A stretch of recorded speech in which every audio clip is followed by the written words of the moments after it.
రాష్ట్రంలో కూటమి ప్రభుత్వం ఏర్పడ్డాక వచ్చిన తొలి సంక్రాంతికి ప్రయాణికులు ఎలాంటి ఇబ్బందులు పడకుండా చర్యలు తీసుకుంటున్నారు.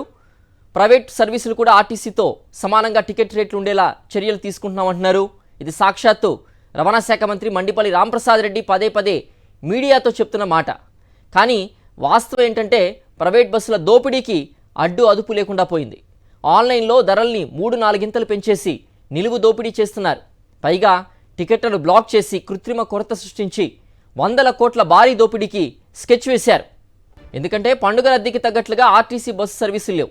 దీంతో మధ్యతరగతి పేద వర్గాలకు ప్రైవేట్ ట్రావెల్స్ బస్సులే దిక్కయ్యాయి. ఇదే అదనుగా రాష్ట్రంలో ప్రైవేట్ ట్రావెల్స్ సిండికేట్ ప్రజల ఉత్సాహాన్ని నీరుగార్చేస్తోంది. ఛార్జీలను ఏకంగా 3-4 రెట్లు పెంచేసి ఎడాపెడా దోచేస్తోంది. అయినా ప్రభుత్వ యంత్రాంగం చోద్యం చూస్తోంది.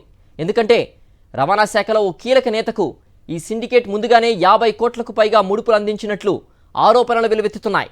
సాధారణంగా ప్రైవేట్ ట్రావెల్స్లో ఆఫ్లైన్లో టికెట్ల అమ్మకం తక్కువ. ఒకవేళ ఉన్నా వారు డబ్బులు తీసుకుని టికెట్ బుక్ చేసినట్లు మెసేజ్ ఇస్తున్నారు. అందులో వ్యూహాత్మకంగా టికెట్ ధర పేర్కొనడం లేదు. నీ ఆన్లైన్లో మాత్రం పెంచిన ధరల్ని ప్రదర్శిస్తున్నారు. ఏటా సంక్రాంతికి దాదాపు 75 లక్షల మంది సొంతూళ్లకు వెళ్తారని అంచనా.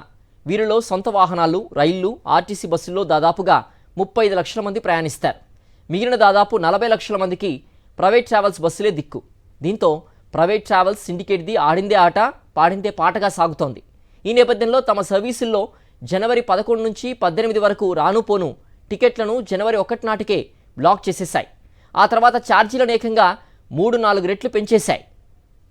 ప్రైవేట్ ట్రావెల్స్ సిండికేట్ అమాంతంగా ఛార్జీలు పెంచేసి దోపిడీకి పాల్పడుతున్న రవాణా శాఖ యంత్రాంగం ఎందుకు పట్టించుకోవడం లేదన్నది అందరి అనుమానం. కానీ అసలు విషయం ఏంటంటే ప్రైవేట్ ట్రావెల్స్ దందాకు రాయలసీమకు చెందిన రవాణా శాఖ కీలక నేతే పచ్చజెండా ఊపారు. ఎందుకంటే ట్రావెల్ సిండికేట్ ముందుగానే ఆయనతో డీల్ కుదుర్చుకుంది. విజయవాడలోని రవాణా శాఖ ప్రధాన ఆఫీసులో చక్రం తిప్పుతున్న ఓ కీలక అధికారి, ఆ కీలక నేత పేషీలోని ఓ ముఖ్య ఉద్యోగే ఈ డీల్లో కీలక పాత్ర పోషించినట్లు సమాచారం. అందుకే వీటి వైపు కన్నెత్తి చూడడం లేదని తెలుస్తోంది. మరింత సమాచారం మా ప్రతినిధి సురేందర్ అందిస్తారు. సురేందర్, ప్రైవేట్ ట్రావెల్స్ దందాకు సంబంధించిన పూర్తి అప్డేట్స్ ఏంటి?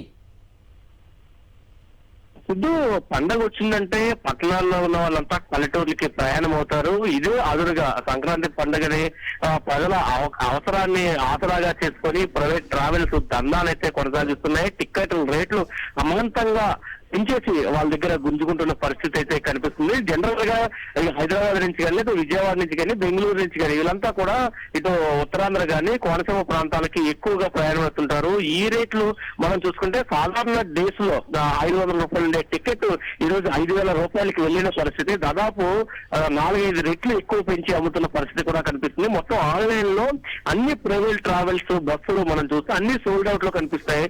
కానీ బయట మాత్రం ఎక్కడైతే ఈ ప్రైవేట్ ట్రావెల్స్ ఆఫీస్ ఉంటాయో అక్కడ ఆఫ్లైన్ లో టికెట్లు అన్ని విక్రయిస్తున్న పరిస్థితి చాలా స్పష్టంగా కనిపిస్తుంది. ఒక్కొక్క టికెట్ రేటు 4,000, 5,000, 10,000 వరకు ఉన్న పరిస్థితి. బెంగళూరు నుంచి ఇటు విజయవాడ కానీ, భీమవరం కానీ రావాలంటే మినిమం 10,000 రూపాయలు టికెట్ ఉన్న పరిస్థితి. హైదరాబాద్ నుంచి కూడా అదే రేట్ లో ఉంది, 6,000, 7,000. విజయవాడ నుంచి వైజాగ్ వెళ్ళడానికి దాదాపు సాధారణ రోజుల్లో 450 రూపాయలు, 500 రూపాయలు ఉండే ప్రైవేట్ ట్రావెల్స్ టికెట్ ఈ రోజు మనం చూసుకుంటే 6,000 రూపాయలు, 5,000 రూపాయలు ఉన్న పరిస్థితి కూడా చాలా స్పష్టంగా కనిపిస్తుంది. అదే ఇటు రవాణా శాఖ మంత్రి అయితే ప్రకటించారు, ఆర్టీసీతో సమానంగా ప్రైవేట్ ట్రావెల్స్ టికెట్లు ఉంటాయి తప్ప ఎక్కడ పెరుగుదల లేదన్నప్పటికీ భారీగా పెరుగుదల వెబ్సైట్ లోనే మనకు కనిపిస్తుంది. అభిబస్ ఓపెన్ చేసినా కానీ, లేకపోతే ఇతర వెబ్సైట్ ఏవైతే ప్రైవేట్ ట్రావెల్స్ వెబ్సైట్ ఉంటాయో ఆ వెబ్సైట్ ఓపెన్ చేస్తే చాలా స్పష్టంగా ఆ టికెట్ రేట్ అనేది చాలా స్పష్టంగా కనిపిస్తున్న పరిస్థితుంది. మరొక పక్క ఈ రేట్లు అంటే జనరల్ గా ప్రైవేట్ ట్రావెల్స్ మీద వీళ్ళంతా కూడా ఆర్టీ అధికారులు దాడులు చేస్తూ ఉంటారు టికెట్ల రేట్ల మీద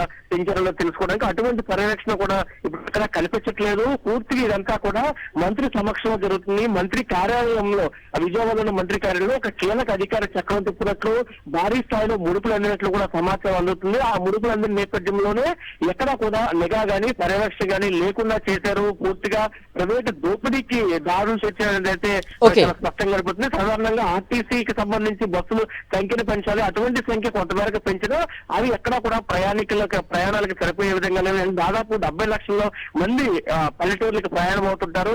ఈ ఆర్టీసీ బస్సులు సరిపోక ప్రైవేట్ ట్రావెల్స్ ని ఆశ్రయించలేక సొంత వెహికల్స్ తోటి సుదూర ప్రాంతాల నుంచి 2 వీలర్స్ మీద వచ్చే వాళ్ళ సంఖ్య కూడా భారీగా పెరిగినట్టు చెప్పొచ్చు. కానీ ఏదైతే ప్రైవేట్ ట్రావెల్స్ దోపిడీ ఉందో దాన్ని అరికట్టడంలో కూటమి ప్రభుత్వం పూర్తిగా విఫలమైంది, ప్రజల్ని గాలి కుదిస్తుందని చెప్పాలి సిద్ధు. ఓకే సురేంద్ర.